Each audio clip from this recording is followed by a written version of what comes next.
Alright, so this video is about the rising sign. I already have a video, but this I feel is an updated version of this rising sign video that I did before. So the rising sign is the sign that was on the eastern horizon when you were born, and for many people it is different than your sun sign. For me it's not. Some people have the same sun and rising sign, which makes horoscopes kind of a little bit easier. But in general, think of the rising sign as this kind of first impression, this perception people have of you, and image. And that's what we say a lot. And even in my early astrology career, I would say I kind of glossed over the rising. Like I'd be like, oh yeah, your rising sign is this thing, but it doesn't really, I wouldn't go into depth with it. And now in charts, I blend it. Like I'll talk to someone about, okay, if you have this is your sun and this is your moon, this is your rising, what does that mean for you as an individual? And so, I really want this video to be more about the experience based on your rising sign, because your rising sign is going to give clues, right, to what the rest of your chart looks like. It's going to indicate where are the rest of the signs going to be in your chart, and in what house are they going to be in. And so that does become really important when we think about transits, or we're thinking about connecting to people, right? It's very possible you might connect more to someone that has the same rising sign as you than someone who has the same sun sign as you. Because someone who has the same rising sign as you, though they have a different birth chart, there are going to be some similarities. So sometimes you might be going through the same transit at the same time, and that planet is in the same house that it is in for you. So I want to talk more about the experience, not just give you a list of traits, but really get into the nitty gritty of some of this rising sign stuff. But first, I want to show you a brief video of what I mean by your rising sign is going to control or indicate where the rest of the signs are in your chart. All right, so when we're looking at the birth chart, we look at the rising sign, because the rising sign is going to, now obviously we interpret the whole chart, but the rising sign is going to control the order more than your sun sign. This person's a sun in Libra. Well, Libra, as you can see, is not controlling anything. It's not controlling where certain things are. But if we start with Aquarius, we have to still go in zodiac order, even though Aries is the first sign of zodiac. So we have to go. What comes after Aquarius? Pisces. What comes after Pisces? Aries. So it's lined up in order. Now, some of you who are into astrology might be like, wait a minute. You might have signs that repeat on the cusp of your chart. That's called an interception. I'll talk about that later time, but it is possible that you might have a chart where it's not a perfect order because it might skip a sign. That's an interception. But anyway, for the purpose of this video, I'm actually going to be using whole signs to go over rising signs. So I'll explain that in a moment. And as you can see, when you use Placidus, it does allow for more than one sign to be in a chart sometimes. The signs must be next to each other though. So if you look here, Libra and Scorpio next to each other, right? So that makes way for the fact that this is split up into, there's more than one energy. I personally work with Placidus most of the time. Life is complex, right? So it doesn't take too much to analyze if somebody has more than one sign in a house. But whole signs does not do that. So let me show you what whole signs looks like really quickly, and then we're going to jump into the video. All right, whole signs.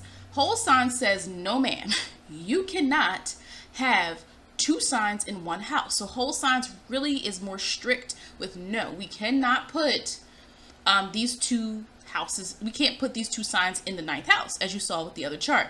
Now again, that's a whole nother subject, that's a whole nother video. I'm not going to go into all of that right now, but what I want to show you is how I'm going to, as you can see, for this person's individual chart, it would still pretty much, it's still the same. Everything is still ruling the same cusp. Every planet, not ruling, so signs don't rule, planets rule, but the sign is important because the sign is going to give energy to that particular house. All right, so as you can see here, that's what we're going to be using for this video. We're going to be using whole sign houses just for simplicity. And then people, when we get readings, some people do birth chart readings. If you get a birth chart reading, I know in particular, I use Placidus with my clients unless they request whole signs. All right, so the way to look at this sometimes is the first house cusp. Okay, so the first house is ruled by Mars. So if we're looking at the rising sign, if we're trying to conceptually understand it, so it's like, well, Mars is about action and impulse, right? I don't have to know who you are to see what you did, right? We make assumptions about people all the time based on their actions, whether we know them or not. So that's how you can make that comparison of the rising sign and the kind of the filter it kind of can sometimes have. Now, the sun sign Sun rules the fifth house. The fifth house is fun, children, your talents, your hobbies, your leisure time, dating habits, anything fun and lighthearted is the fifth house. But the fifth house is also where we go to feel confident. It is where our skills, it can show our skills. It can show our talents. It can show what we are confident expressing, that fifth house. So that's how you can differentiate between the rising and the sun. The sun is more of a consciousness. I'm a Virgo. I'm going to show and project Virgo traits. Even if there's all these other things in my chart, the sun is more of this consciousness. And sometimes people say like the personality, the likes and dislikes, you know. There was a point in time where in astrology history where some astrologers used to consider the rising sign more important than the sun sign. So that's a whole different topic for another day. But we're going to jump into this, okay? So again, for all intents and purposes, I'm using whole signs today. If you're like, wait a minute, you just said that Gemini is in the third house for an Aries rising. But and you might say, wait, but I got Jupiter and Gemini in my second house. My daughter has Jupiter and Gemini in her second house. That's because we're using Placidus. I'm using whole signs right now. So anything that deviates from your chart is your job. Listen, unless you're getting a reading from me, it is your job to know your chart or to ask questions, because this is a general video. I know some of you get that, but I get people all the time who are like in a frenzy because something doesn't resonate. It's like, this is general information. People who want more in depth, they get readings, okay? Sorry, I'm not trying to lecture, but you gotta, you know. All right. So the Aries individual is sometimes viewed, the rising can sometimes be viewed as independent. Sometimes you see that in them. Now, again, do you embody that though? There's a different thing there. Because the sun needs to feel that. The sun is projecting this sense of courage. But the rising sign can sometimes give that experience to an Aries rising person where you might think they're courageous, they're brave, they have it all under control. They're going to do it. They're filled with enthusiasm to just start something, right? And that can sometimes be true, especially if the person has other Aries placements in the chart. Perhaps that's true.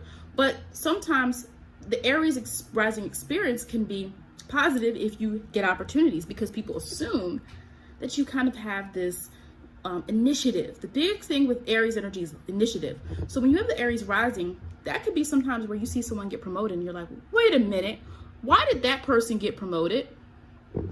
You just might feel, they might think you're more, you take more initiative. You're not afraid to take risks. You know, certain jobs that have that kind of risk factor where you have to kind of just act and do things. That person can be perceived that way because of their rising sign. That does not mean that's who they really are all the time. So the negative to that can sometimes be as Aries rising is people assume you have things under control, and they might assume you're independent, or you know, you might went through a situation as a sibling where you're like, you could say, you might be like, oh, my younger siblings got all this attention, or my older sibling or whatever, because they might have assumed you were good, you didn't need anything, or you didn't need as much help. Now again, if your parent probably knows you really well, they probably would know what you need. But that is a possibility sometimes with Aries risings in general, like this assumption that they're always going to just seize the day. They always have this energy to get things done. And that's where your rising can sometimes have people placing expectations on you that you did not sign up for. Now, the thing about the Aries risings as well is that you guys have a natural order of your chart that goes in the zodiac order. So Aries, the first sign of the zodiac. So again, your birth chart does not go by your sun sign. Your birth chart goes by your rising sign, right? So first house Aries, second house Taurus, your third house is Gemini, your fourth house is Cancer, and so forth. Okay, using whole signs. Okay, again, we could talk offline, but I use whole signs for horoscopes, general horoscopes. For transit readings, horoscopes, and for birth charts, I use Placidus. But I'm trying to keep it clean today. I'm trying to keep it easy. Okay, so you guys, though, are going to probably be really good at relating to people because a lot of you are going to have the sign in the house that it actually is attached to. Cancer is attached to the fourth house. The fourth house is ruled by the moon. So emotionally, you are going to kind of feel that energy. Now, again, if you have a planet that can be challenging, you have Mars and Cancer in the fourth house, that can be a little challenging because you're going to feel that energy authentically, but Mars can bring conflict within the family, within the dynamic, right? There could be some type of competition maybe within the family, or just not a relationship that has some type of friction in it, right? So we do want to keep in mind that the planet is going to matter, right? But as Aries risings, you have more of the energy that lines up perfectly with the houses than any other rising sign, because you're the first one, and so you go in order. And also, Aries risings sometimes I think can be really good with their communication, because you guys, a lot of you are going to have your third house. Gemini is going to be in your third house for a lot of you, and Libra is in your seventh house for many of you. Okay, so because of that, you're going to have really good communication skills. It's going to feel more authentic. Whereas Aries sun can sometimes have a reputation for not listening to others, not taking others into consideration. Where the Aries rising, that's why I say the sun is not the rising. Whereas Aries rising is going to have a different type of experience, okay, with that energy. Now, again, you might have some of the same reputations as the Aries sun. If maybe you have Mars in Aries in the first house and Mercury in Aries in the first. Well, whoa. So now you are very Aries-like in nature, plus you're going to have these dynamics of the rising sign. So that's where you can have a different type of experience than an Aries sun individual. Okay. But I think you guys would be really good with partnership, because Libra in the seventh house is now, though you might seem like you're about yourself, you actually might have some really good skills with, coming together with a partner and being able to fulfill their needs.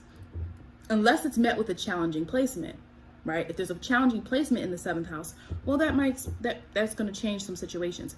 The Taurus rising folks, they're very calm in certain instances. The stubbornness comes out when you rock their sense of stability, right? So Taurus rising individuals are sometimes going to be perceived, even when they have a different sun sign or a moon sign, as kind of calm. I know an Aries, two Aries who are Taurus risings. And so you don't see that typical sun and Aries energy until certain moments happen, right? So Taurus rising is going to kind of calm anyone down because it's ruled by Venus. And when Venus is dealing with this earth sign, this earth part of Venus, we're now worried more about our resources. And if I'm a Taurus rising, if you're a Taurus rising, you don't need to say things that aren't needed to be said. You don't feel the need to do that. You're not going to just, there's a different energy with you because you don't feel the need. And just I would say the sun in Taurus is probably similar to that effect, but it's whatever your placements are. Taurus kind of, I wouldn't say it pacifies it, because I don't think Taurus is passive. Taurus is a fixed sign. So Taurus already knows what its foundation is. And so there's assumptions placed on you. So you might feel that you're a bold person and you're really direct and things like that. But if you're a Taurus rising, you might have experiences where you're like, wait a minute, I thought I was really clear with this person. Why are they trying to break my boundaries? I told you a million times. It's because they assume, because this Venus kind of calms everything down, and you probably aren't someone who's very extra, very loud, very, confrontational. There's an assumption made. And it can be good because people don't tend to really have beef all that much with Taurus risings. Now, again, you would have to look at your whole chart, because if you have Pluto in the seventh house, you have Mars in the first house, you've Saturn in Gemini in the third house, you might be a little bit combative in certain ways. So we would have to look at your whole chart for that. And you're always finding that you might have to teach people your value, because people aren't going to see it directly, because Taurus energy is about intention and purpose and building. They're going to build up to that moment. They're going to build up. But you assume they're resourceful. It's like a squirrel, right? It's the squirrels, they hide food in their cheeks or whatever. It's like a squirrel. Taurus has whatever you think they don't have, they have it. And they're waiting for the right moment, right? They're waiting until they're comfortable to release whatever that is. So you should not underestimate Taurus risings. A lot of Taurus risings might have a side hustle. A lot of Taurus risings have Gemini in their second house. And so there would be that mental energy of like, oh, how do I make money? Or how do I do this? Or how do I do that? So sometimes the Taurus rising might have more, is trying to find more of their financial stability than their Taurus sun sign, because Also, Aquarius is in the 10th house of career for many Taurus risings. So it causes you to really be searching for a career that you might have to change up a lot. Might be a person who doesn't like conforming. So even though we might think that Taurus conforms, the Taurus rising experience is going to be different than the Taurus sun. Okay. And also Cancer in the 3rd house, a lot of you might have really close relationships to your sibling, or been in a situation where you were like a caretaker to a sibling, or even in adulthood, maybe you are helping your sibling financially or something like that, because 3rd house can relate to our early childhood or early socialization. That is why it's related to siblings, because it's your early socialization and that's who you were around, right? So again, I know of a Taurus rising who had a situation like that, like they were kind of like a caretaker for their, for a younger sibling who had some difficulties. There was more of a nurturing thing. Like they didn't raise them, but they had to kind of really put more effort, I guess, into their sibling relationship than other people tend to do, But yeah, so Taurus risings, what else did I want to say? So I'm not going to go through every single sign just because this video would be 4 hours long. And like, I've already tried to record this video like 3 times and I'm not trying to do it again.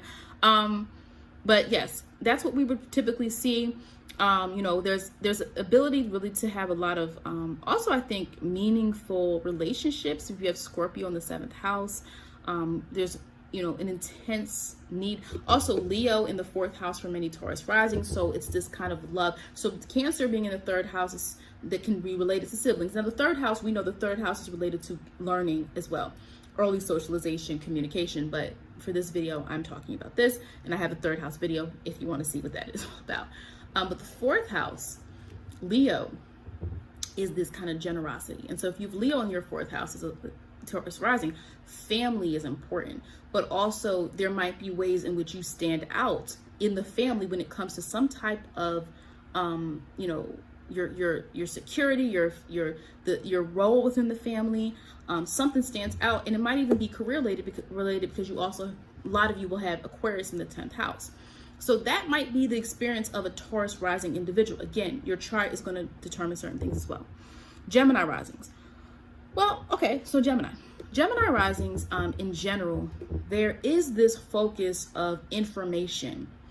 And when you think of this person, you're gonna be like, oh yeah, they know a lot or they talk a lot. One or the other. When you have a Gemini rising, you're gonna be like, they got this information. Yeah, I missed that meeting. Let me go ask the Gemini rising, right? Or they're gonna talk a lot. Gemini rising don't mind small talk. That's why they tend to make a lot of different acquaintances. I think Gemini in general kind of can have that effect on others. That I'm willing to talk to my neighbor, because remember, Gemini is connected to neighbors and what is your locality, right? So symbolically, right? So Gemini is willing to kind of take that, just chatter. And sometimes it's just, they're the type of people that they don't like dead silence, right? They're the kind, if you're in the office or something like that, they're the ones like, it's quiet. And then all of a sudden they're like, yeah, did anyone see that game last night? Or they're just talking. And sometimes they just talk to hear themselves. And the other flip side of it, you do have the more intellectual Gemini risings where, Gemini can be intellectual in general, but the Gemini risings that is all about information and learning and grasping information. And, it depends on other placements. If you have Gemini and Sag in the same house, not same house, that would never happen. Sorry, because Gemini and Sag are not next to it. But if you have Gemini and Sag in the same chart, you kind of can get that kind of know-it-all type of energy, depending on the rest of the chart. Sometimes, not everybody. They like their opinions to be heard, though. Gemini risings, probably a little bit more forceful sometimes, kind of self-important in what their opinion is. They really don't back down a lot. A lot of them have Leo in the 3rd house. So you're really not, and that's a fixed sign. So though they might entertain your conversations, you're really not changing their minds all that much, right? Even with them having the other house ruled by Mercury, the 6th house, a lot of Gemini risings have Scorpio there. So, right? So when you're thinking of even their ability to analyze, if we look at the 6th house, like, okay, well, maybe we can get them further in thought. They're still in a fixed sign. So you might see Gemini risings have less flexibility. Even though they're mutable, there can be less flexibility than the sun sign. These folks also, what I notice a lot about Gemini risings, like they will tell you stuff about their family but they kind of critique their family. Virgo's in the 4th house of Gemini. And you know, I don't like the stereotype Virgo energy, but they have no issue telling you about their family. Dynamic. I've noticed that a lot with them. And it's not a meanness. It's more of they just tell you things. They tell you their flaws a little bit. Like, I've experienced that a lot with Gemini risings. And not that they're trash talking their family, but they're like, yeah, my brother needs to do this. He needs to go get a job, or, my mom never did. It's not like them being mean. It's just they like to share this stuff. And, Virgo was also ruled by Mercury. So I think there's a connection there to those signs, obviously, as a Gemini rising.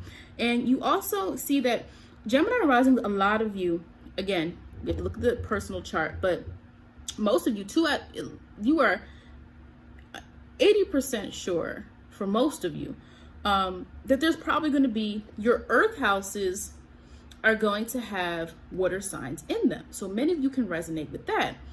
And so what happens here, the way you make money has to have some type of emotional connection to you. You have to care about your work. Whereas a Sun and Gemini person can work with the facts. They can write, they can speak. They might not have to have this emotional connection to what they do. As long as they can play around with information and share what they think, they're fine with that. But you guys have a different layout of your chart. Now, again, if the Gemini Sun and Gemini Rising matches up, then it's kind of, goes together. But a lot of times you guys are trying to find yourself. Gemini Risings are trying to find themselves through career, because the 10th house a lot of times has Pisces in it. And so you want what you're doing to be a mission. A lot of Gemini risings are constantly on a mission to feel fulfilled, to feel that they are impacting someone. And so sometimes you can go through a little bit of instability.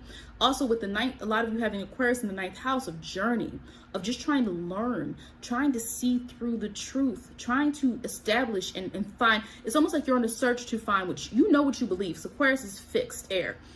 Aquarius is like, I know the way to fix it all for everybody. That's Aquarius. I'm not gonna, no, I got the way. But the 9th house is about truth and journey.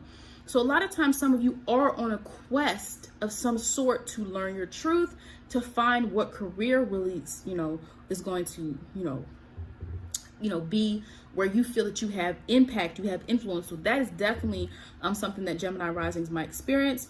And if you have Sagittarius in the 7th house as a Gemini rising, sometimes for some people, I've seen this, Aquarius and Sagittarius can hint to being open or dating someone outside of your race, or outside of your ethnic group, or whatever the case may be, because Sagittarius is linked to diversity, right? And this ability to, this kind of tolerance, this kind of open-minded type of energy. I'll do a separate video about, Sagittarius and the intention behind what they do. But sometimes you can see that with the Sag Gemini. And I know a couple, and again, I know it's more common nowadays anyway, so it's not like uncommon to date outside of your race, but sometimes there's more increase when you see Sag or Aquarius placements in someone's chart. Now, Cancer Rising. So, Cancer Risings, there's really good interpersonal skills that some people might mistake for real Cancer energy. But it's just having this good lay of the land, because Cancer needs to feel secure in their environment, right? This kind of sensitivity to the environment. Because remember, symbolically, Cancer needs to feel nurtured. So the Cancer goes into a place where they don't know anyone, they don't know what to do. That leads to feeling unsafe, and it creates an emotional response. Whereas a Virgo can be similar in that I need to know where I'm going, who's there, what's gonna. But it creates a mental and because of anxiety, but it's not emotional. The Cancer rising, it would be an emotional reaction. And so because of that, Cancer rising can be really good with their responsiveness to emotional situations, relating to people, wanting to not just relate, because that's like Libra wants to relate. Cancer wants to find who is like them.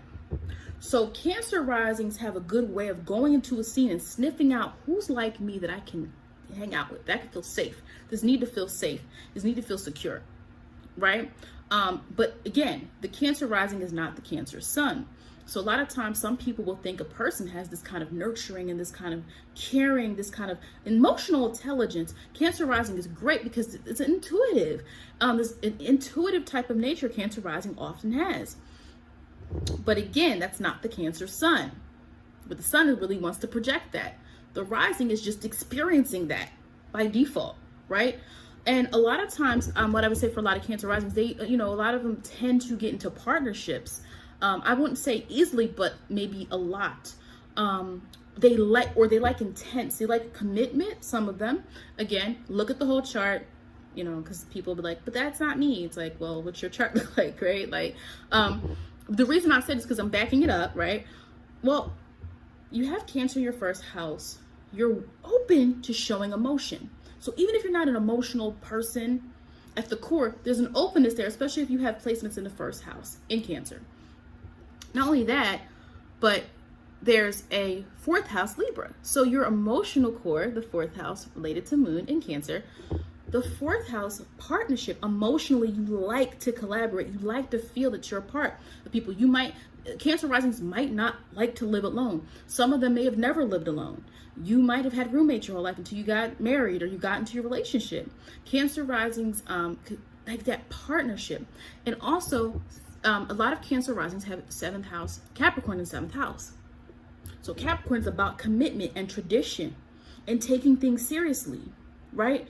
And this fifth house is Scorpio. So when it comes to flirting and dating, a lot of Cancer risings are not trying to date everybody. They're like, no.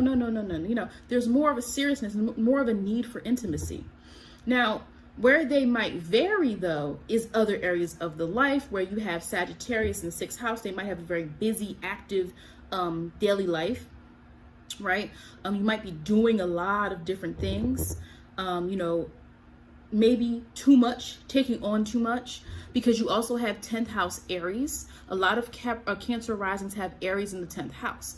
So a lot of Cancer risings will eventually go to the top of their career, right? Because Aries is that sign, that entrepreneur. Aries is the sign of, I'm going to take that risk. I'm going to go for that promotion. I'm going to go for it. I'm going to, they have direction when it comes to those types of things if you have Aries in your 10th house. Now, again, we have to know what's there, because if Saturn is in there in the 10th, actually that would work because Saturn rules the 10th house.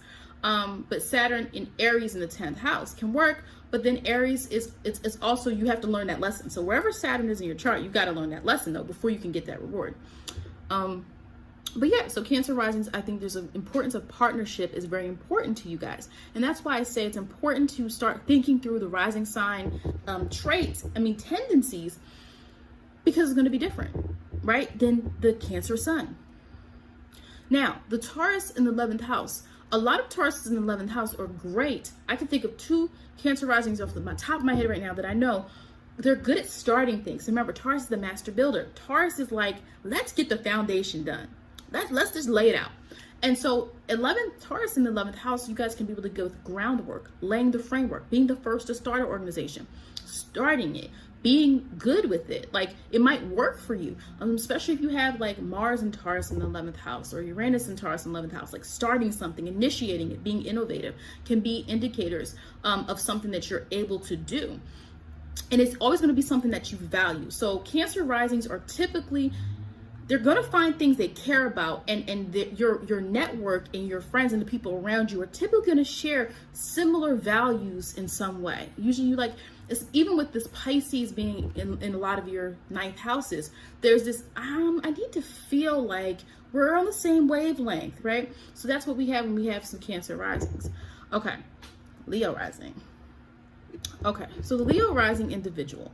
So Leo, we already know Leo is ruled by the sun, and there's a lot of enthusiasm. There can be joy, there can be humor, there can be confidence, there can be ego, there can be this kind of, need for acknowledge me, I'm Leo. And with that though, with Leo rising, it's different because you're not conscious necessarily of your rising sign. Now, you know what it is, but you're not actually making decisions every day based on your rising. Do you get what I'm saying? It's not the moon. Like the moon, I'm moon and Sag, I'm responsive. Like I have learned I don't need to respond to everything. And what I mean is everything doesn't need a response. Things can wait. Because as a Virgo Sag moon, I am very much like, okay, let me just do this now, let me do this. And I've had to teach myself to calm down and dedicate certain times of the day to do certain things. Doesn't mean I'm ignoring it, but I don't have to do everything right then and there. That's the thing. So my point is that with that, what you're dealing with sometimes is this, you're not conscious of your rising sign, even if you know what it is. So with the Leo rising, sometimes these folks, you don't even know your own greatness. Like, people are attracted to you, people want to talk to you, people notice you where you go, or they want to be around you. You just give off some type of joy, especially if you're maybe a Leo rising with Jupiter and Leo, right? Or you have other Leo placements. So sometimes Leo risings don't even know why people are drawn to them.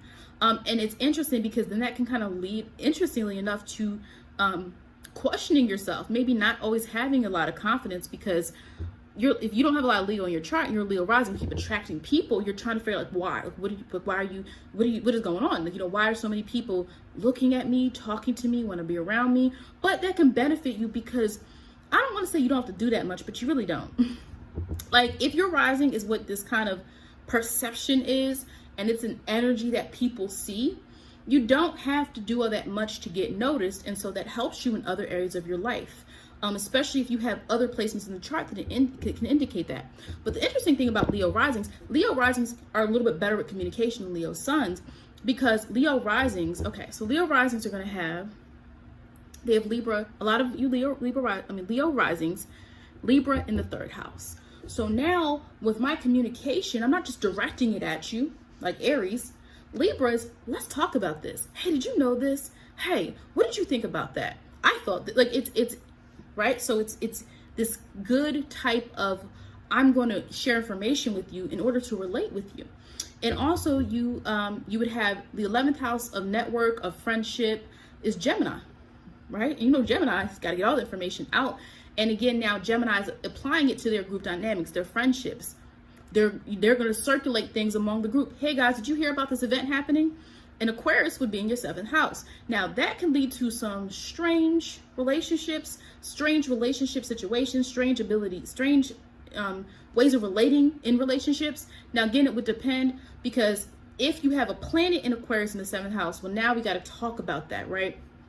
Now, some of you Leo risings, money is going to be interesting for you guys, because Virgo's in your 2nd house, Cusp. So there's a cautiousness with money. You're analytical, perhaps. You might be the person constantly checking your app. Well, did I pay that? Did I pay this? You're very organized when it comes to money. But you might want to watch out. If you have 8th house Pisces, you might not be that good with other people's money. So if you ever invest or you get into business or things like that, Leo risings, I would just watch your business associations, because Aquarius is upheaval. Aquarius can achieve the same thing as Capricorn. They're both ruled by Saturn, and Uranus rules Aquarius as the modern ruler. Traditional astrologers will say it's just Saturn that rules Aquarius. A lot of modern astrologers use Aquarius has 2 planets ruling it. Point being, Aquarius can be, and to get to the point that it wants to get to, it's not going to follow the same path as Capricorn, but it wants the same thing, right? There's still an achievement thing at the end that Aquarius needs, but it's going to go about it in an unorthodox, strange, different way. So you guys do have to watch your partnerships. So you have 8th house Pisces, and Pisces is beautiful energy. So it can actually be great when it comes to your sense of creativity, channeling your creativity and being able to produce something. But the issue sometimes is going to be, you might not be always good with other people's money, right? So, and then if you have Aquarius in the 7th house as a Leo rising, you have to watch that kind of sporadic change, and making sure you're very clear with people on where you stand, and that you and your partner are on the same page. Even if it's a romantic partner, Aquarius there can show some differences or instability in a way, because Aquarius doesn't like to not have freedom. Aquarius wants freedom. Wherever Aquarius is in your chart, they want freedom in that particular domain. All right.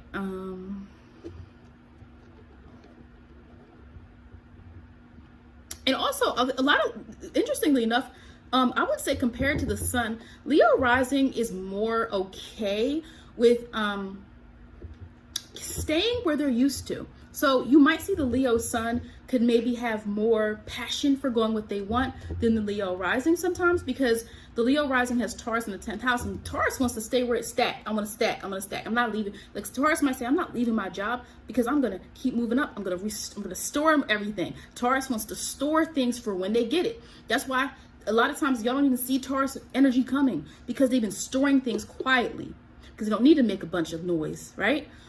In Virgo in the 2nd house, where Virgo is meticulous, and Virgo is also like this kind of, let me analyze this before I make a decision.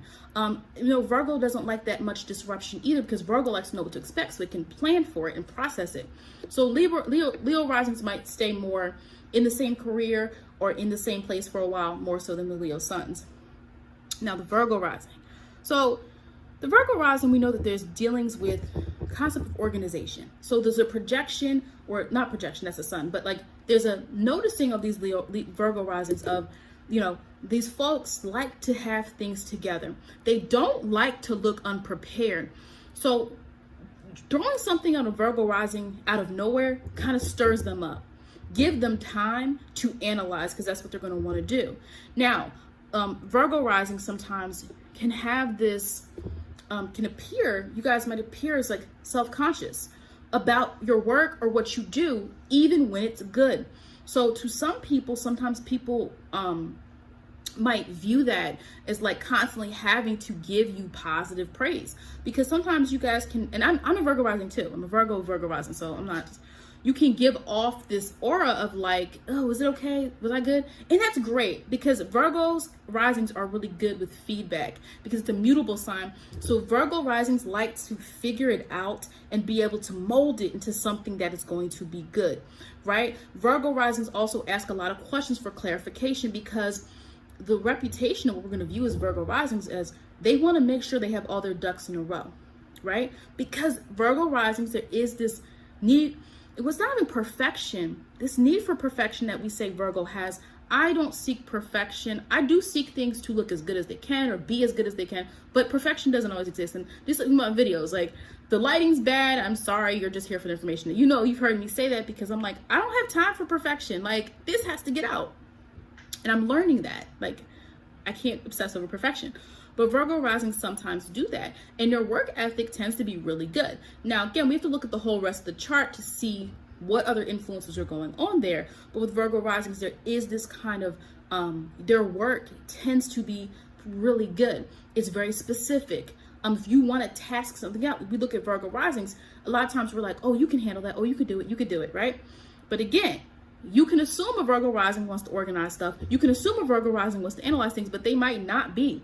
The rising is not the sun sign. So a lot of times people want to dump things on Virgo risings, but if that's not really what they value and that's not really what they want to do, that's where sometimes you can have contention, and that Virgo rising can get really anxious and very, feel unprepared, right? Because you're dumping something on them based on this image that you have that they're the taskmaster. And I can just keep giving them stuff to do, but it's like you might have to pause and ask them, is this really what you want to do? Because again, Virgo rising is about intentionality. So you can't just pile more and more and more on, because they want to be able to analyze and focus on things. Virgo risings, also the self-confidence thing. The other reason I say there's sometimes an issue with self-confidence with the Virgo risings is the Leo is in the 12th house for many of you. And me, I have Leo in the 12th house. Leo is stuck in the 12th house. So Leo wants to get out, because remember, Leo wants to shine. How dare you put Leo in the 12th house? So Virgo rising, already there's this critical nature of, and because of this critical nature, Virgo rising can be really good with making sure things look good on paper, right? They don't make sure it looks good on paper. They don't like to present as someone who is unprepared or someone who doesn't have things together, right? There's this need, right? To like, no, this is going to look good. No, this is going to be good. No, give me time. But that Leo in the 12th house. So a lot of Virgo risings have to learn how to bring their gifts out into the open, bring their talents out into the open, because there's going to be the self-conscious layer in the 12th house telling you can't do it, don't do it. Who are you to deserve attention? That is what the Leo tells the 12th house when you have it there. And our job though, with Leo, energy cannot be suppressed. And a lot of stuff in the 12th house, we need to actually bring those creative ideas that we have and what we discover on our alone time and bring that to the forefront, right? And again, I have plenty of 12th house videos. But yeah, what else, Virgo risings? I mean, Sagittarius, a lot of us move away from home. Now, it doesn't always mean you're moving like across the country or country, you know, a different country, but Sagittarius is about truth and finding your own personal truth. So sometimes you will find a lot of Virgo risings who live, so that's the interesting thing. Like a lot of times people are like, oh, well, Virgo's just reserved and Virgo's just shot. But Virgo actually has the kind of tenacity to say, well, you know, I grew up here, but I'm going to go here to find my own personal truth. What else? You know, some Virgo risings can make money. Fifth house, a lot of us, you, whatever, have Capricorn in the fifth house. You can make money off your talents if you want to, but you got to stay with it, because again, you're gonna have a lot of self-doubt. You know, there's gonna be self-doubt. But Leo in the 12th house can be great with like the things you do independently. You have all these ideas, but you got to put them out in the forefront.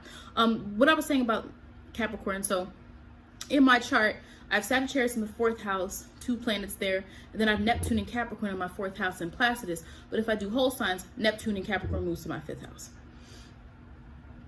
Okay.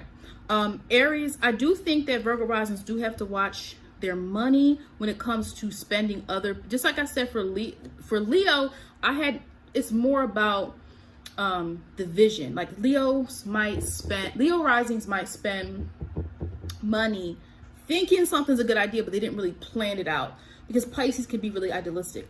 With Virgo rising, you got Aries here. So y'all, sometimes you spend money you don't have, or you've learned you can't do that, right? You've learned you cannot spend money you don't have. You have Libra in the 2nd house. So a lot of you Virgo risings have a backup system. You actually have people that will be willing to help you if you ever came into a bind financially. But sometimes with Aries being in the, there's some debt that you might have had in the past that you're learning these lessons on how to be responsible. That's why I say you can't just pinpoint things, because you'll read a book and be like, Virgos are so perfect. Or no, they always say, like, we nitpick, but they're like, Virgos are, they're so seeking perfection. But sometimes things get messy. Like, there's no such thing as perfection in the first place. And having the 10th house Gemini, a lot of Virgos might have some type of career dealing with learning, information, giving information, sharing information, things of that nature. And with the 11th house, a lot of Virgo risings having Cancer there can be like friendships, networks with women. And that could be male or female. Like if you're a male or a female, when you have Cancer in the 11th house cusp, 11th house is our friendships, it's our networks, it's the organizations, it's our sense of progression. So someone that maybe cares about women's rights, things like that, sometimes can be influenced by the Cancer sign there. All right. Okay.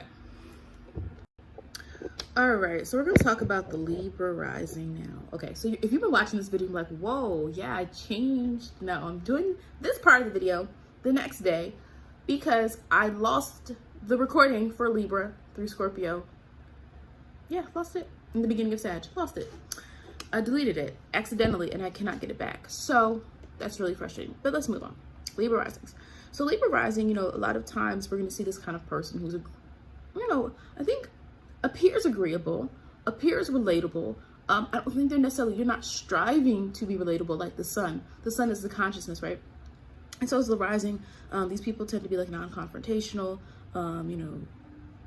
They're opinionated, but not pushy. And the reason I say a Libra rising is opinionated is because a lot of Libra risings are going to have Sagittarius in their 3rd house. So we already know Sagittarius is this sign that wants to speak the truth and be the truth and have this journey of truth. And it's, it can range, right? We could talk about personal truth. We could talk about some Sagittarius on, energies on a mission to really, disseminate a message and get people to believe in what they believe in. But what's in 3rd house? 3rd house is associated with Gemini, the opposite sign of Sag. So Sag has to now work within the 3rd house. The 3rd house is really is just information. The 3rd house is mutable air. So it's when we're bringing forth the ideas in order to start some conversation.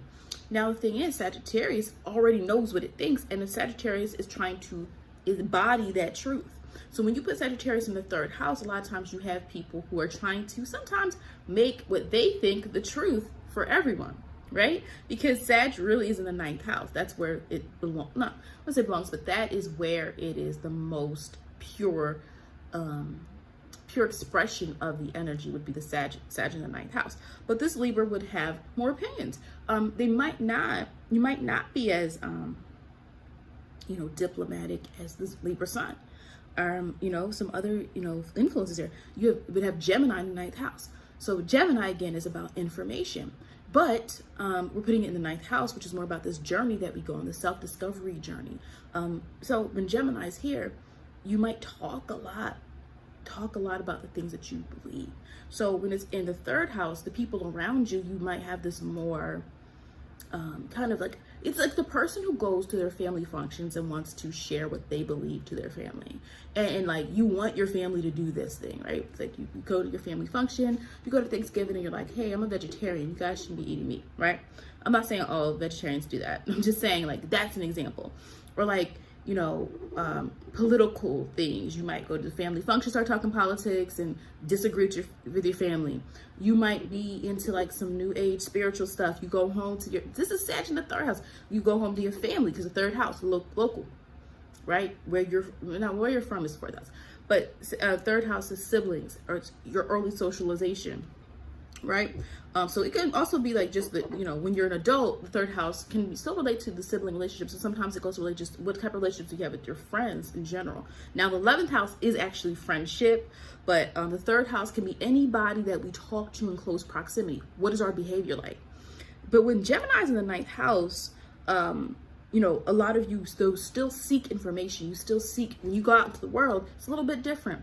I think when you go out into the world, Libra risings, your signs show that you're more open and aware to their potential experiences, because ninth house Gemini is about learning and information. So you're going on these quests to learn.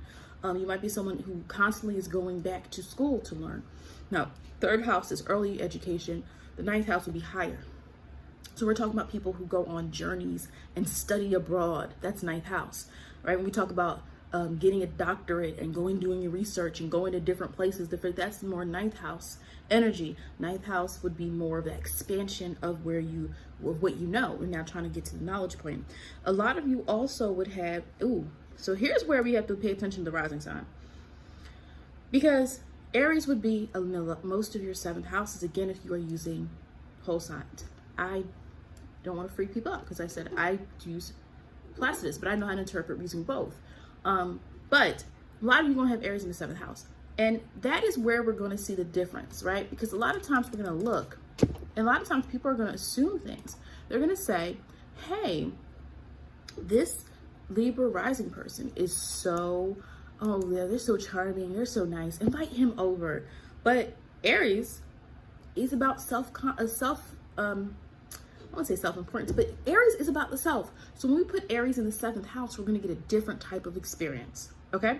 Because now you're learning. You have to learn how to put your needs to the side and really join up with another person. So that is why I say the rising is important, because we're making assumptions that a Libra rising person is going to have the same experience as a Libra sun. That's not necessarily always true, okay? Because that is where we can get these different relationships. That's where someone might date someone and say, I thought they were this, but they're not. Because you met their rising sign and you treated them like their rising sign. And now as you get deeper into their psychology and understand them, you realize that's not necessarily who they are. All right. And a lot of you also, home and family and career are going to be themes together, because a lot of you would have fourth house, Capricorn in the fourth house, and Cancer in the 10th house. So it reverses those houses, because we know the 10th house is, if we're going by the actual order, is associated with Capricorn, the fourth house associated with Cancer.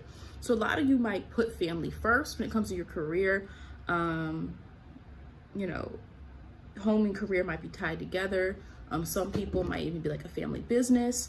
But when Cancer is in the 10th house, we're now thinking more of the family and your feelings. And even if it's not family, it's something about who you are, where you belong, where you come from, that is a part of your career. You feel it's a need. And for some folks, it could be as simple as you are known in your hometown, because Cancer deals with where we come from, who we come from. That's why I made the family business reference. It doesn't have to be a family business. And with Capricorn being in the fourth house, a lot of you, providing is very important for you. Making sure that your family is okay is important for a lot of you. And there's this kind of maybe parental type of energy that some of you may exhibit. I think Libra Rising, there might be some issues with self-confidence sometimes. You have Virgo. It's already overthinking everything in the 12th house of the hidden thoughts. And I don't want to go into a whole 12th house a whole 12th house video, because you know I will do that. But the 12th house though, like, we don't see what's there. What's there, we have to look and see what's the purpose in bringing it outward. And Virgo already is striving for some type of improvement, self-improvement. So some of you might actually be really good with improving yourself, your own spirituality, right? Virgo in the 12th house. You might be really good at understanding what you need, you know, spiritually, you know, spiritual health, you know, mental health. Those things can be prominent with Virgo in the 12th house, like you really being good, tuned to yourself. But also when it comes to the areas of Virgo being in the 12th house, we want to make sure that confidence level is up, because Virgo can be self-critical. And a lot of people think Virgo is just critical, but Virgo can be really hard on themselves. And when you have Virgo in the 12th house, especially if you have placements there, you know, it's going to feel comfortable, because Virgo is the opposite sign of Pisces. So it feels comfortable in the 12th house, because now Virgo's gonna be like, oh, I don't have to work as hard, right? Because, oh my gosh, Virgo is just like always tasking something, always doing something, right? But you have to bring that outward, because what you do in your own time and your ability to improve things and perfect things. This is the person who has the talent you never knew they did. They have something really specific they're good at, but they don't bring it out into the open, especially if there's a planet in that 12th house in Virgo. So I would just say for some of you also, just, you know, working on your own confidence, because you would also likely have Leo in the 11th house. So you feel shine when you're in groups. You also would have probably Aquarius in the 5th house. 5th house, Aquarius is linked to groups, right? The 11th house is linked to groups, your networks. Leo is self-expression, but Leo wants that attention from other people. Hey, look at what I did. Look at me. What am I saying? What I think is that because I'm seeing it's in your 5th house and your 11th house, I think there could be a tendency sometimes to over rely on what other people think you are, or what other people view you as, even if it's something positive. And so I think that Virgo was signaling is like really also working on your own confidence, who you are, what is unique about you, what stands out about you, what gifts do you have to bring out into the open. Even if there are things that you don't think are good about you, they might actually be useful and helpful to other people. And when y'all have Scorpio in the 2nd house, 8th house, Taurus, money is, I mean, I think you have a good support system. Some of you will have a really good support system in some way, because Scorpio is resources from others, right? Scorpio joining up with you, getting your resources. It could be your parent, it could be your partner, it could be you just get deals, people invest in you, people give you money. That, you know, I wouldn't say it's all that, but it's not like people just hand you money. But Scorpio is about, I'm getting power, or I'm getting something from you. And when we put that in the 2nd house, well, now there's some type of resources that you're able to accumulate or gain or get from other people. And it doesn't mean you're taking, it just might mean they give it to you. It could mean someone is passing something to you. It doesn't matter, you know, how, it's just that the energy's there. In the 8th house, you would have Taurus. So I do think, yeah. Yeah, I feel like your sensitivity might be more given to your work, the work that you do every day, your career, because you would also have 6th house Pisces and 10th house Cancer. So those are earth houses, and that's water. So your emotions, you might pour your emotions into your work, and you might need to work on having emotional blocks, because I see 8th house Taurus. There's nothing wrong with that, but I'm looking at this with the rest of what would be in your chart likely. And Taurus, like simplicity, you know, Taurus is like, this is just what it is. Taurus can be really loyal, dependable, but it's not going to pull out all the tricks and the trades. Now, the thing with that is, but I already said that a lot of you will have Aries in the 7th house, which can bring conflict and self-interest. So you could be perceived by someone. I could see that people could view you as like, you know, maybe dominating in a relationship or selfish. I'm not saying you are. I have not looked at your chart unless I really have looked at your chart. But I'm giving you guys the potential, and you make of that what you may, because of this 7th house and this 8th house placement. So I think that in matters of intimacy and relationships, you might just want to watch those houses in particular, those placements in particular. All right, Scorpio. All right, so I'm playing my other video that I have to edit because I've recorded parts of this video like 20 times. Sorry, I'm not mad, I'm just frustrated. trying to get this done. All right. I'm sorry. Okay, Scorpio Rising. So Scorpio Risings, there's a need for, I would say there's a need for privacy. I would say there is a need for privacy because when we're looking at a Scorpio Rising, so one is the first house. So Scorpio would be in your first house, which can help with, you know, expression if you have planets in Scorpio. But remember, it's not a vulnerability in the first house. I mean, for Scorpio in the first house, it's I'm going to show you my ways. You know, I'm going to show you how in depth I am. I'm going to show you how deep it can get. So a lot of Scorpio risings like to wear that identity of that depth. I'm deep, or you know, I'm more complex than that. So Scorpio risings, I would say that's the word I would use. Is like there's complexity. You're not really sure sometimes how to read them. I don't think it's always this, ooh, Scorpio is mystery. You know, maybe, you know, you can interpret it that way. But I think it's just like this, they're willing to see who will figure them out. So Scorpio rising, sometimes, you know, there's not an open expression, but there's a an expression of being very particular. I'm not gonna say it's Virgo particular, but being very deliberate, I guess you can say, in who they let in.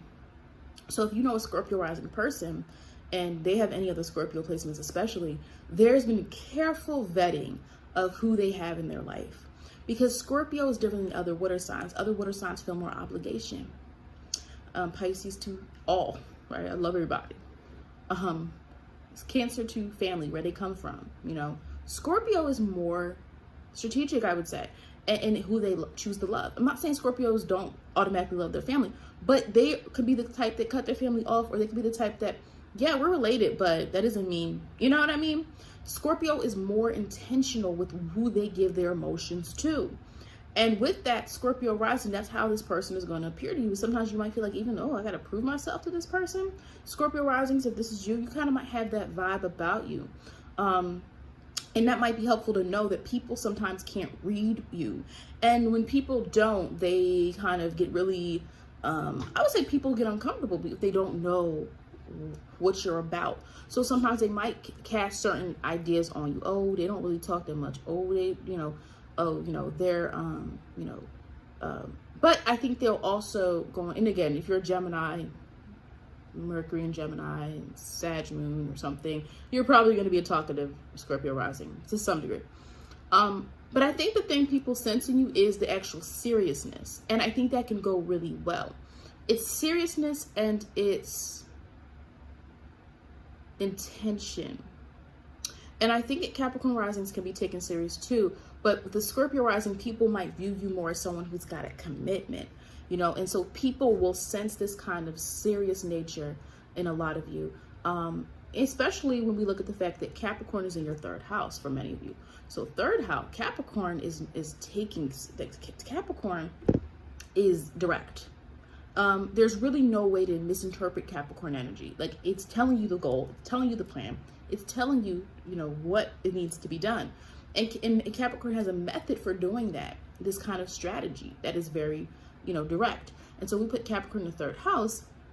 Again, a lot of you might be perceived as, people might take your word seriously. And that can be a really good thing, you know.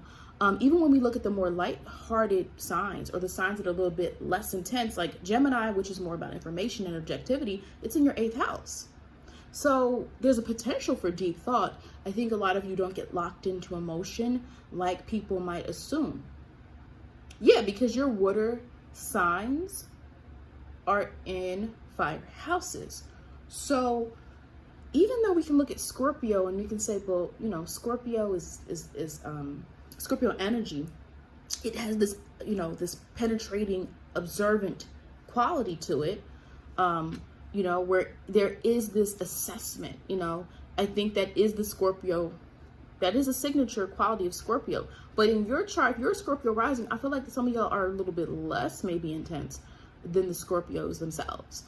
Because, you know, even your Scorpios in the first house, you're not internalizing things as much. You have Cancer in the 9th house. So now it's more attached to, you are more attached to, right? Your feelings and emotions are now centered in this 9th house energy of exploration.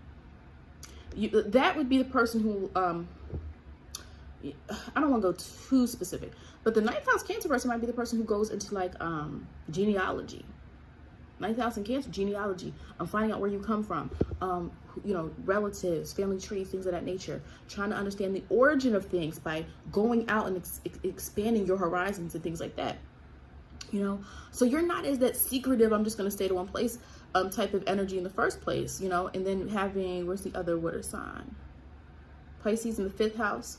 Now, Pisces being in the 5th house, some of you might be attracted to like more spiritual stuff, attracted to imagination, have a really active imagination, and perhaps be able to use that, you know, in some degree with how you make money. You might even be, the way in which you do things is different, especially having Sag in the 2nd house. 2nd house is how you make your own money, and Sagittarius being this kind of diverse energy when it wants to be. We got different sides of Sag, but when it comes to money, so I think that you might have a lot of good ideas. Gemini's in 8th house. You probe and you think deeply. You don't just go off emotion. So actually, Scorpio Risings, I think you don't go off as, you're not as intense emotionally as Sun and Scorpio. Now that's pros and cons to that, because that Sun and Scorpio energy, we're not really comparing and contrasting it right now, but that's intense and that can be really dedicated. And that's the embodiment of emotional control. And the good thing about Scorpio energy is they know how to take control over a situation. Scorpio energy can be really good in crisis situations because they care, but they're not going to fall apart, right? You see what I'm saying? And what else do I want to say about you guys? I think it's the Pisces 5th house, where some of y'all might struggle though to find what you like though, because remember, Pisces is mutable water, and when Pisces has that spark and Pisces knows what it wants to channel that into, right? It could be a beautiful thing. But Pisces, sometimes in the 5th house, you're not sure what you're good at. You know, this might be the people you're like, hey, I don't know what my talent is. I just go to work and do this. And it's like, well, you know, you have talents. You have something you could do. A lot of you might get to the pinnacle of your career because you have Leo in the 10th house. So not only is some of you have a busy life because you would have Aries in the 6th house. So your daily day busy. You know how to take charge of your business though. You don't really need that much help. Like, you don't need that much hand-holding. But you might long for something deeper if you have this 12th house Libra. You long for something deeper. You long for a connection. You're longing for a partner that you can actually relate to. Communication is really going to be important in your relationships. Information, not just emotions, not just even, loyalty is going to be important, but a lot of you have air signs in your water houses if you're a Scorpio rising, right? Most of you. I say most because, again, if you're using Placidus or whole signs, are going to change slightly. It's, you know, the reason I decided to do this video like this is because it doesn't change. It doesn't completely rearrange the whole chart. It just shifts a few things over. Yeah, a lot of you can be really good at the pinnacle of your career at some point in your life because Leo's in the 10th house, Cusp. So you're going to be seen, known. Now, again, it depends on the planet. If you have a planet that's more challenging there, you really have to work through those blockages. Sag Rising. Sag Risings are experimental, swept up in just trying new things. So Sag Rising people, so you might see more of other signs, but like, I'm not trying that. I know I don't like that food. I'm not trying it, right? Let me be Taurus Rising. Yes, I know that Taurus Rising, like, they're just like, no, I don't like that. They have really refined taste, or they know what they like. The Sag is gonna be like, oh yeah, what's that? Let me try it. They want to try things. They want to see things. And again, the rising is not the sun, so you don't always get that same purpose of messaging as the sun. So Sag risings can work really well within getting swept up in morality or getting swept up in what others believe, because it's the rising sign, not the sun sign. So the Sag rising person, you might look at them like, oh yeah, you believe something, or you're a person to follow. You know what you think, but we have to look at the rest of the chart, because if the rest of the chart doesn't show that the Sag rising person has those qualities, they might not be the person that you follow if this is not really part of their character. So I'm just saying that just to keep that up, because Sag rising is going to appear good. They're going to glitter like, was it glitter? Shine like gold. Everything that glitters is gold. I don't know what I'm trying to say, but that enthusiasm. Sag risings are really fun sometimes to be around because there's not this judgment either. They're not really judgmental. They're not offstandish. They're trying to understand more about your experience. They're trying to, they might ask a lot of questions, but it's because they're trying to experience you. But what I'm saying is this is not the sun. The sun and Sag person is going to try to be that messenger. And we're going to do this, and we're going to fix this, or we're going to change this, or, hey, I have this new idea. This is going to be great. The Sag rising is more so showing kind of, I would say, it's more like I won't say they're borrowed the characteristics of the Sag sun, but it's not the actual Sag sun. So some of us can get caught up in that, and we have to understand that we have to go beyond the rising sign. Why? Well, because yes, this person would likely, they would have their Sag in the first house, and the planets would be in that first house, right? But Sag is trying to bring us to truth. A Sag rising would have a Leo ninth house, and I'll get into that in a second. I'm going to dive into that. But a Leo ninth house would basically mean that you are messaging what you believe as fixed Leo. But that is not what Sag is about. So that's why I'm saying you have to, because Sag wants to message to everybody. Sag isn't about the self. They're like, I want the people to know. I want the people to know. I want people to make the informed decision, right? And when it's in the first house, Sagittarius is not as well formed. So it's kind of saying things. So that's why sometimes you can see a Sag rising. They don't, I wouldn't say you don't believe what you say, but it's usually something else behind that. Whereas the Sag sun is really showing and embodying that truth. So they actually are trying to project it. Whereas the Sag rising, sometimes, it might be more borrowing it.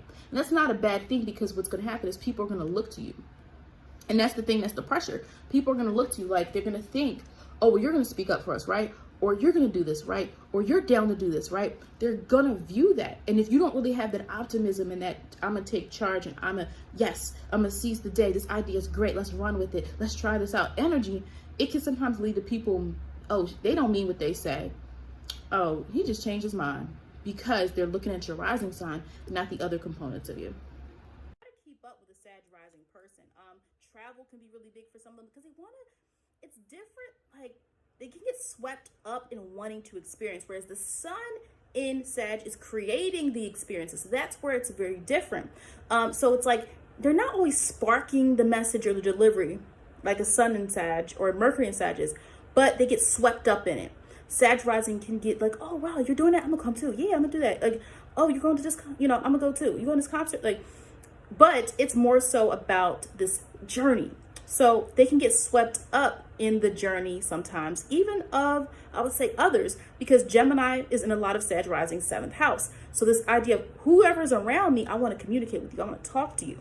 So communication is really huge for a lot of Sag risings, because you would also have a lot of you Aquarius in the 3rd house. So that's now groups. So you now have Sag risings, I think, can be the entertainers. They're entertainers, because the 5th house, they would have Aries there. And Aries is going to say whatever. Sag is going to say whatever. Now, the difference is Aries is just like, I'm just saying the first thing on my mind. I speak in my mind. And Sag is like, I'm trying to get a message to you. So even when Sagittarius sounds funny, like they have these funny jokes, they can be blunt. They're trying to make a point. And whereas Aries, it can be just more, just to the point, the first thing that pops in their mind, because they're trying to assert themselves in their words. Sorry. And then with the Sag risings, we have a lot of people who can sometimes also end up being caretakers. There's some type of family dynamic, because Pisces is in the 4th house. So Sagittarius risings, even though they love this fun, sometimes can be very family oriented, or sometimes Pisces in general, this kind of compassion, they kind of need to take care of the family. An example I would make is somebody who takes in their nieces and nephews, right? Again, I'm not saying they have to be a Sag rising, but I'm giving you an example of the type of person who would do that. Could have this Pisces collective, even if it's hard on you, I'm going to do it anyway, because of this compassionate element, this family oriented element. They also would have Cancer in the 8th house. So a really strong connection or bond, perhaps with a feminine influence from mother or something of that nature. So there would be some type of energy dealing with that. Scorpio, though, I think in the 12th house for Sag risings is interesting, because we're dealing with a really intense energy in the 12th house. So it's sensitive. So there's a sensitivity to Sag rising that we don't see. And sometimes you might view these people as, oh, they can, you know, it's kind of like Aries rising. I feel like people always think the fire risings are okay. Actually, I think people always think that fire and earth are okay, because fire is like, you know, upbeat or always doing something. And earth, we're just like, yeah, they're fine. They're, you know, I feel like fire and earth, I feel like it's easier with air and water to kind of sense something's off because they're going to say it, or their emotions are going to show something different, right? So, you know, the Sag risings, you know, I think they can be impulsive, they're adventurous, there's family obligations, there's mutable energy in the 7th house. So again, you know, I think Sag risings, you know, Sag has that reputation. Sag risings might, you know, be someone that takes a while to settle down. It might take them a while to actually settle down and figure out who they actually want to be in a relationship with, just because there's a lot of energy going on. I think Sag rising is I feel like it's the closest rising sign to what we say of the sun in a way, just because of all this fire dynamic that's already in here, you know, yeah. Yep. And there's definitely a mental connection because you have air in the air houses. So Sag rising is interesting. Yes. So you have a matchup. So all your earth houses are in earth signs. All your water houses are in water signs. All your air houses are in air signs. All your fire houses are in fire signs. So there's a pure kind of, now it's mixed up a little bit, right? So Aquarius, 3rd house is Gemini energy, right? But you have Aquarius there. So it's mixed up. But I think with Sag risings, there's an interesting take on life and the experiences that you're going to have, because you have these, the signs and the houses matching up a little bit more than some other people might. And so, yeah, I think Sag rising is an interesting place. Like, it's an interesting rising to have, you know. Now, because it mixes things up. So for instance, you know, your 9th house has Leo in it. 9th house is associated with Sagittarius rising. But Leo is more self-involved and self-important, feeling, like the ego, right? Sagittarius, though we talk about this truth seeker thing, there's this need to free society from ignorance, free society. Now, again, some Sagittarius doesn't mean everybody is open-minded. I want us to clear that out, right? Doesn't mean that. Leo is more, it's fixed energy. And so Leo in the 9th house can sometimes cause a little bit of, your journey is kind of locked into the fact that you feel like it should be centered around you. So sometimes it leads to kind of not always being, like feeling like you constantly need to be entertained. Because the 9th house is mutable and is once a journey. And the 9th house, and Leo can be home to this kind of fun. So Sag risings, yeah, it can, I feel like a lot of you can feel sometimes very overwhelmed. Like, even though you can take on a lot in your life, there's a lot of overwhelming energy that some of you might need to watch out for if you're a Sag rising. But it depends on your chart, and it can be beneficial. Like, I think Sag risings, like, there's a lot that you could do with this chart. But you're going to be more intentional with your career. So even if you like have all these kind of like this kind of venture type of attitude, this kind of risk-taking attitude, the Virgo in your 10th house is going to make you more intentional when it comes to certain things. And you're probably going to, even though you have this kind of maybe fun mindset, it's more so with Sag, it's optimism. It's like, oh, I want to try that because that could lead to this and this could lead to that. Oh, let's do this. I think that it can work because you have earth signs in your earth houses grounding you a little bit. So in finances and security, you might actually be good. But other areas of your life, like romance and goals and things like that, you might just have to look out for. Capricorn. So a lot of Capricorn risings appear older than they are, not because they literally look older, but their demeanor sometimes can appear older. And so because of that, you might attract people who are older than you. You might attract people who kind of want you to assume responsibility, people who believe that you can kind of make something kind of structural, right? Sometimes someone might give you an assignment at work and you're like, why are you asking me to do that? And it's like this kind of, well, I can trust you. It's responsibility. And Capricorn risings do tend to thrive with responsibility, and they show this. Now, again, if we look at the sun sign, that's going to give us an indicator of what you truly embody. But the rising sign is giving more of this indicator of this sense of, ability to kind of have more of an authoritative type of presence. You might eventually be in a place where you are. Now, here's the thing. You guys are going to be a little bit better at collaboration, still be able to give direction to people. But a lot of you have 10th house Libra. So collaboration is going to be a part of your life, It's going to be something that's really important to you because you're going to probably work with other people. You also have, a lot of you will have some type of, your position, your job might have, your career. It's not typical Capricorn stuff. It might be something more therapeutic, healing, connecting with people emotionally, one-on-one, having to tap into people in an emotional sense, because third house is Pisces. So already you're good with words, you're good at soothing people, you're good at maybe calming people down. Also, Cancer is in the 7th house for you Capricorn risings. So Cancer is this connection, this emotional connection, but it's this nurturing of, like, I'm going to give you what you need. And I think that can work really well with you guys in terms of your career. You also, now, you also might like a partner who's very family oriented as well, though. But the Aries energy in your 4th house, you guys might, now again, a birth chart would tell you how you were raised. So I can't do that in a general breakdown of risings. Like, now, if I see your planets, we talk about how you were raised and how that might be affecting your emotional core as an adult. But with Aries rising, Aries in the 4th house, there's going to be something dealing with a figure. It could be male, so it could be female. But Aries has this masculine energy. When your 4th house is like a masculine figure, somebody who really helped you, molded you, raised you, and they have an impact on you. They kind of taught you independence. And what I would say with the Aries there also is, like, you manifested that sometimes as you're the first in your family to do something, or there's something about you that's more entrepreneurial or more motivated sometimes than the others in your family, or there's something about you that is the first. Like, maybe you are the first, or maybe you are just the one who just, people are like, oh yeah, you know how people talk, like, oh yeah, they moved here and there, they're doing this and that, that type of thing. Also, you would have most of you would have Leo in your 8th house. So again, I think that connects to that 4th house energy. That's another water house. And Leo is about this shine and transformation. So Capricorn risings, typically, I think a lot can be successful, especially at a younger age.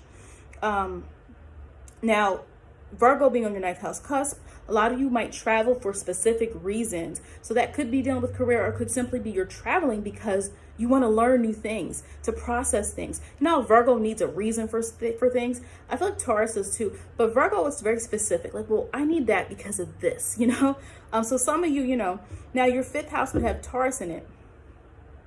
So again, I think when you do something, you have a purpose for it. Like, even if you're going to do something fun, the 5th house is fun. There's this intentionality, right? Oh yeah, well, I'm going to go visit this place, and then next year I'm going to go to this place because of this. Or, Taurus, people who travel that are Capricorn risings probably, they're probably counting how many they have, right? So they're going to stack it up. Also, if you have Taurus in the 5th house, you have a really good ability to stick with something and be good at it, because Taurus is linked to routine. Okay. And some of you will find throughout your life that there's a change in spiritual beliefs. A lot of you will actually, Capricorn risings, change your spiritual beliefs over time. Sagittarius in the 12th house. So Sagittarius is truth. It's trying to seek truth. It's trying to seek answers in order to really make sense and be able to spread a message. So a lot of you might even go through a period of rediscovering who you are, what you believe, what is the truth, going on, a break from maybe what you were taught, because Sagittarius energy sometimes veers away from what it was taught, So a lot of you will have changed in spiritual beliefs over the course of your life.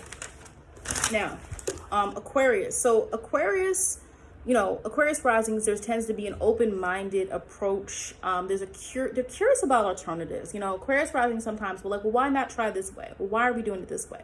Or have you ever thought about doing this? And I think that's a unique trait that we see, because it's different. Capricorn will be like, well, what have we done before? Right? Gemini would be like, do you know anyone who's done it? So with Aquarius, we have a different energy going on, because Aquarius is trying to find a way to get to the same outcome as other signs, but open to doing it in different ways and willing to experiment. So Sagittarius is going to experiment with ideology, right? The truth. Let me go experiment by experiencing. Aquarius is locked into thought. This is fixed air. So Aquarius is trying to find ways in which to make what they believe, what they think, to kind of impact the rest of the other people. And so when you're an Aquarius rising, sometimes you can be viewed as a fixed mindset person. Like, people might look at you and like, oh, we already know what you think. We already know what you think. Or, you know, we already know that you're not going to follow, you know, you're not going to take advice or things like that. So sometimes you can get a reputation for not really taking advice or not really taking feedback. So if you're an Aquarius rising, I would watch that, because sometimes, you know, it can come off that way, even if you don't consciously mean for it to. I think people know to go to get things done quickly, because Aquarius can work really quick, but Aquarius doesn't have the same sense of time as Capricorn does. So Aquarius rising, sometimes you can just watching timing and being on time, because sometimes Aquarius risings don't, again, it's Uranus. They don't like, one, Aquarius doesn't like being told what to do. And they don't like being told it has to be done a certain way. So sometimes there can be, especially as you develop over time, you're learning to follow structures so that it benefits you in your life or your professional life or those things of that nature. But Aquarius also can be kind of spontaneous. Like, they're not afraid to try something new. You're going out to dinner with them or something like that, they're not afraid. So sometimes they are good people to have around, or you are an Aquarius rising because you're not afraid to say, well, we never tried this before, let's try this. So people who like experiencing different things might, you know, vibe well with you guys. But yeah, I just think sometimes, you know, the presentation and how you accept ideas. Now, again, I know Aquarius rising who's just great with ideas, like not fixed mindset. Like, this person is really good with communication, but they're also a Mercury and Libra. So they know what they believe, but they're willing to listen to other sides, where Aquarius rising, sometimes it's fixed air. So again, Aquarius can be great with, this is how we're going to do this. Fairly around me, I have the solution to all your problems. Now, and the difference is Aquarius can sometimes come off as I'm going to be honest, there are certain signs that can come off as a know-it-all. Who are those signs? Aquarius, Sagittarius, Virgo, Gemini. If I were to say the know-it-alls, it's those. Libra, maybe. Usually if a Libra's a know-it-all, there's other influences in the chart making it that way. But those are the signs that, depending on other placements in the chart, can sometimes come off like that. Like they always got something to say. You know, those signs always have to have something to say. It's just like, you listen, we settled that 10 minutes ago. You don't need to, you know. But anyway, so yeah, that's what I just say. But I think Aquarius can come off that way because it's fixed, and so it's harder to get through to you. It's one thing if someone's a know-it-all and we can converse and you can, you know, adapt what you're saying. The mutable signs, you know, Sagittarius, Virgo, Pisces, Gemini, like maybe they adapt a little bit, but Aquarius is fixed. Now, another thing about you guys. You know, there's going to be a lot of, you have to work in accordance to your dreams. The way you make money has to somehow inspire you, because you want to feel that you are fulfilling your own dreams and your own hopes. So a lot of Aquarius risings will find over time, they have to find what they really want to do. And sometimes that might mean leaving. Also, you would have Scorpio, a lot of you in the 10th house. Well, Scorpio in the 10th house, Scorpio is determined to connect to what they're doing as a career and to be perceived as someone who has tenacity, who has the ability to get things done, and who is committed. And so for a lot of you, there is a you have water signs in your earth house. Let me make sure I'm saying that right. You have water signs in your earth houses. No, you have earth signs. Yes. Yes, you have water signs in your earth houses, right? Yeah, because the second house is earth, water. Yeah, sorry, just like so. Pisces in the second house, Cancer in the 6th house, Scorpio in the 10th house. So there is a passion, I think a compassionate type of energy. A lot of you might end up doing work that helps someone in some way, shape, or form. The fact that Aquarius is linked to groups, and the fact that you have these water signs, which deals with the human condition, the emotional connection to folks in your earth houses. So there is going to be some work with feelings, other people's feelings, checking how other people feel. A lot of you can be really into new things. You might always have a new hobby. Oh, I'm going to go do this. Oh, I'm going to go skiing. Oh, let's go try this, because Gemini is in your 5th house. So again, Aquarius risings can have a variety of interests and a variety of different ways in which to feel mentally stimulated, because you are an air sign after all. You know, and Gemini in the 5th house can kind of just be like open to just new ideas and trying to try everything out. In the 7th house, you have Leo. And so Aquarius risings actually need more affection and attention than they may seem. Because a lot of times we assume, oh, that person's just spontaneous. They don't need this like intimacy and connection. But a lot of you actually do need that affection and attention. And so it's just important to note that sometimes you will attract people based on your rising sign, but they're not who you need. You have to get to know people. That's for any rising sign. Get to know people, and then you might be able to see that, you know, whether you are, you know, compatible, you know, because that is an important thing. Now, Aries in the 3rd house for you guys, you're very, you know, you're opinionated. You know, some of you are very, very opinionated in what you believe and what you think. You know, you kind of know where you stand. And I think that it might be even more extreme sometimes than the Aquarius, you know, the Aquarius sun sign, because Aries is like, this is what I think. You're not, you know, it's more blunt sometimes. It's more direct. Sometimes Aries does have to watch the way in which they say. Just to round it up, so Aquarius, you know, their Aquarius risings, there is typically some type of connection to the money that you make and what you feel. You usually have to, it's, though Aquarius is linked to this concept of logic, you have a lot around in your chart that is going to indicate there's more of this need to feel really passionate about what you're doing and have some type of emotional connection to what you're working on. Whereas Aquarius sun, we definitely have purpose, we have intentionality there, because Aquarius sun, we know, is linked to groups and kind of bringing groups together, being that voice sometimes for groups. And again, it can range, right? Some people are really out there doing like social activism, and some people are simply working, you know, at a common job or an average job, which is perfectly, you know, fine and normal for people, right? And they might be in charge of the group, or they might have goals of, hey, I've been here long enough, I should be the manager, or I should be, you know, in charge of this group of people, or I should be training these people. So either way, Aquarius is linked to that kind of group dynamic and their part that they play within there. You will probably have a lot of diverse friends if you have Sagittarius on the 11th house cusp. So your network is going to be really vast, different types of people, different walks of life, different backgrounds. And the thing about Aquarius rising is, even though they have certain ideas or really, you know, can be, you know, vocal or in their stance about what they believe, there's still this acceptance for other people. There's room for what other people think as well, because Sagittarius is on the 11th house cusp of most Aquarius rising's charts. And we know that Sagittarius can deal with diversity in beliefs. It can deal with diversity in friends, especially when we think of the 11th house, which is associated with friends and networking and things of that nature. So it can mean that, you know, though Aquarius rising folks might have a certain type of, you know, being very locked into what they think, because, you know, it's about, hey, this is what I think. You know, and I don't think it's like this is what I think, you guys better get with the program. I think it's more like, this is what I think, and I believe that this is what's going to get us to the outcome that we want. Because remember, Aquarius can be linked to this concept of change and rebellion. Now, again, doesn't mean everybody's overthrowing the government, but it's this openness to do things in a different way. But there's still this kind of tolerance. So Aquariuses do, many of them tend to be, Aquarius risings especially, there's an open mind, like, okay, I'm gonna accept you. Even if something's different than what I am or what I do, I'm still gonna accept you for what you are, who you are, what you believe, and what you think, okay? That doesn't mean they're gonna change their mind. And you might find with Aquarius risings, you have the same argument, the same conversation with them over and over again, and you're really not gonna change that kind of opinion. Now, again, it depends on other placements in the chart. If someone's an Aquarius rising, but they're Mercury and Gemini, well, now you have a different individual that you're dealing with, and that's why the chart is important as well. Okay.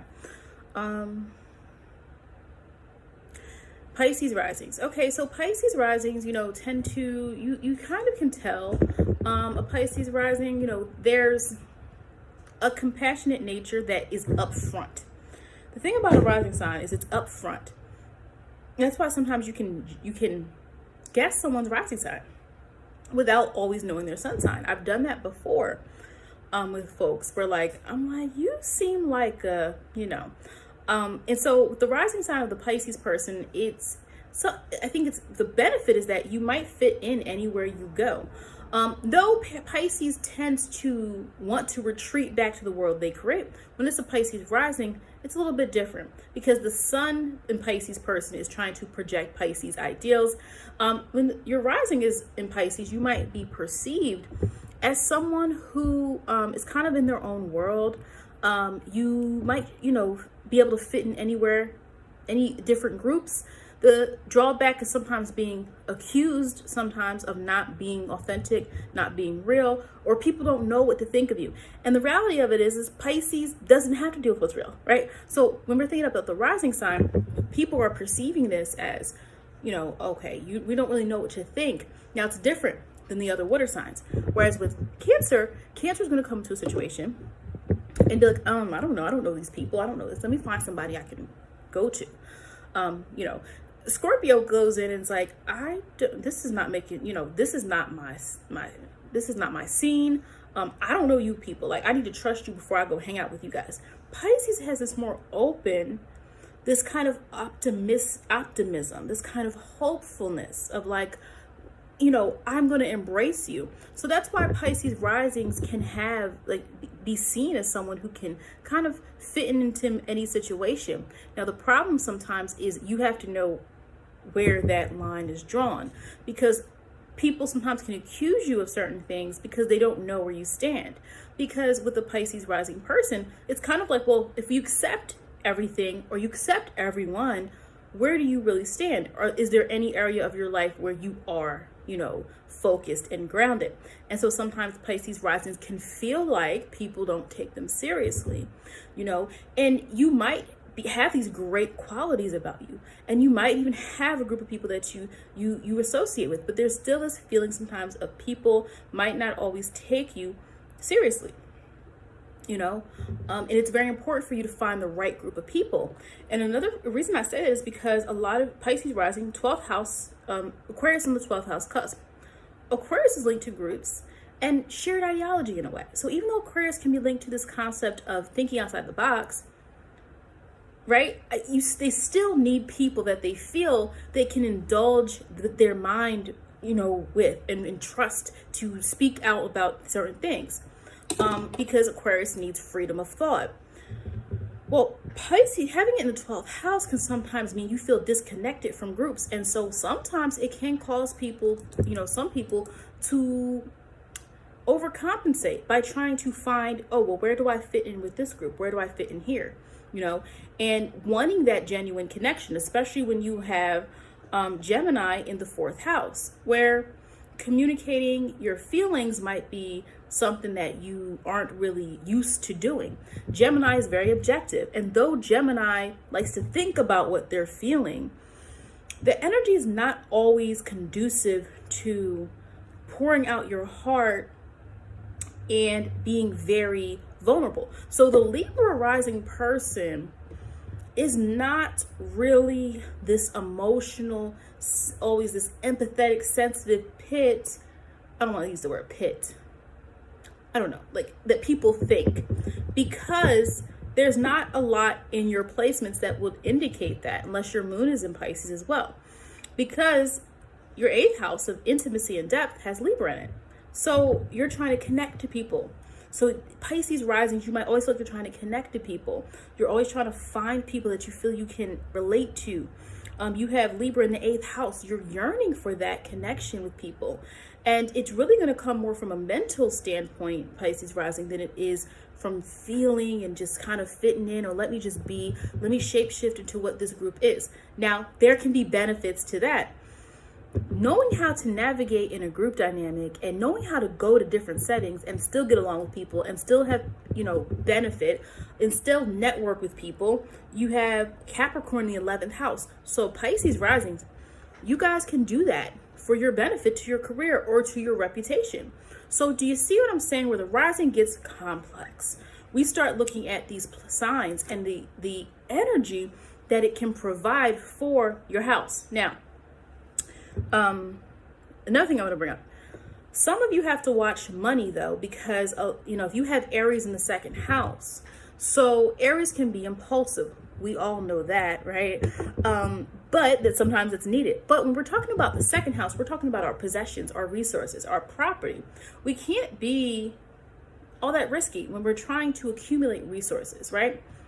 Now, so sometimes it can mean that recklessness with money, not always knowing your own, what you value, what it prioritize when it comes to spending money. Now, what can help some of you guys out is Libra is in the 8th house. And we know Libra, we're talking about joining with someone else. We're talking about partnership.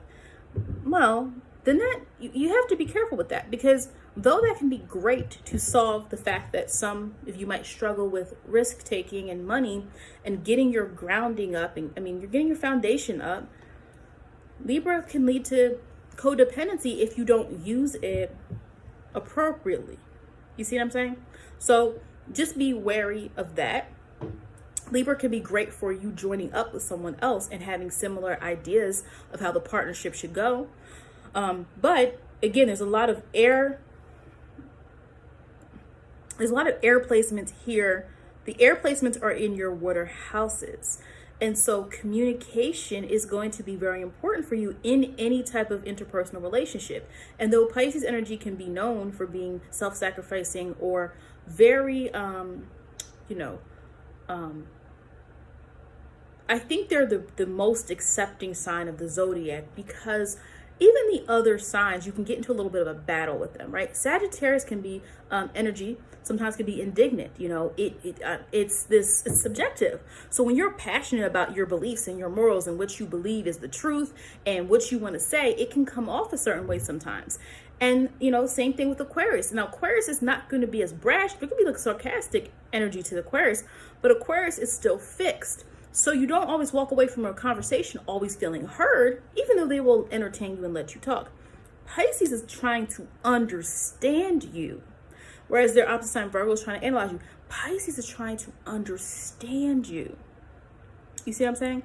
And so Pisces is trying to understand you. We now have a different type of level here, where there's an understanding, there's a need to truly immerse themselves. That's why they can feel sad, because you feel sad. You might have some people, you tell people something sad, they're like, oh yeah, that's sad.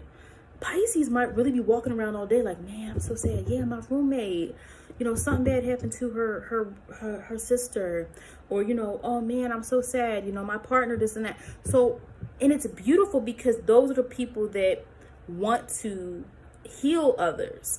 And it's important for everyone to understand that every energy is needed. And just because an energy isn't extroverted doesn't mean it's not needed. In order to heal, in order to have compassion, you have to start with Pisces. I'm going to accept you. But you have to just be aware of the fact that, your default might be to communicate through words. And there's nothing wrong with that. But a lot of times, signs that are in water houses, I know this from my fire being in water houses.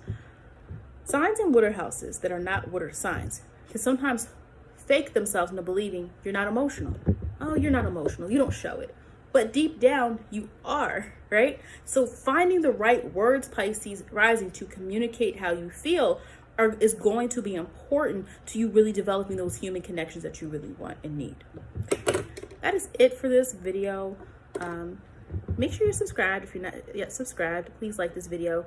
And also, if you have any ideas for videos, I do sometimes take suggestions if I feel like it's something that can help other folks. So please let me know if there's anything. Drop any comments below, and make sure to like this video.